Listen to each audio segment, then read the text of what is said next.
Hey everyone, welcome back to Pages and Projects. I'm Liz, and it is time for my September reading wrap up.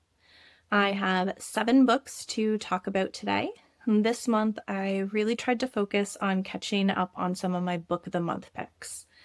My backlist is getting a little out of control. I am trying to shrink my TBR, and that's definitely been a goal lately. Would you guys be interested in a specific video where I go through my backlist and talk about what I still need to read?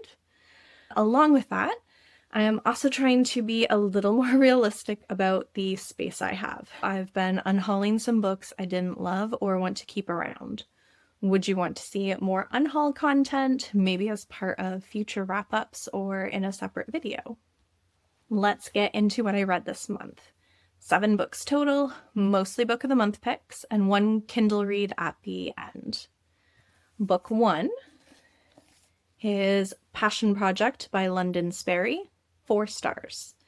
This one was such a pleasant surprise. It's got that mix of heart and humor that I love, and I really connected with the main character's creative journey.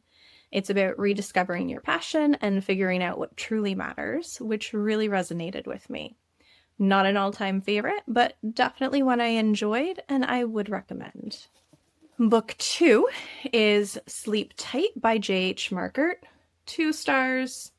Unfortunately, this one didn't work for me. The premise sounded amazing. Creepy small town horror vibes, but it just didn't deliver.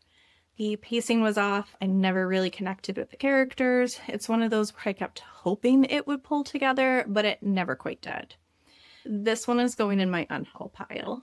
Book 3 was The Retreat by Kristen Ritter, 3 stars. This was fine, a solid 3-star read for me. I liked the setup and the setting, but it didn't completely grab me. I enjoyed it while I was reading, but it's not one that's going to stick with me long term. I could see it working well for some readers, though. Book 4, First Lie Wins by Ashley Elston, 4 stars. This one was so much fun. It's a twisty, fast-paced thriller with a con artist vibe, and I love that kind of story. The writing really pulled me in, and I didn't want to put it down. Definitely recommend if you like a thriller with clever twists. Book 5, The Resort by Sarah Oakes, 4 stars. Another really engaging thriller. I loved the tropical setting. It made such a great backdrop for all the tension and secrets. It's one of those everyone has something to hide kind of stories, and it kept me turning the pages.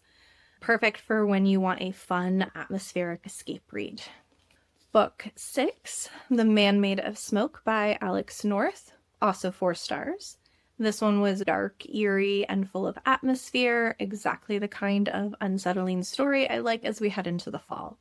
It had quite a haunting quality that kept me turning the pages, and I really liked the way the mystery slowly unraveled. It's not a fast-paced thriller, but more of a creeping psychological story that sticks with you. Definitely one I would recommend if you enjoy something a little chilling but still character-driven.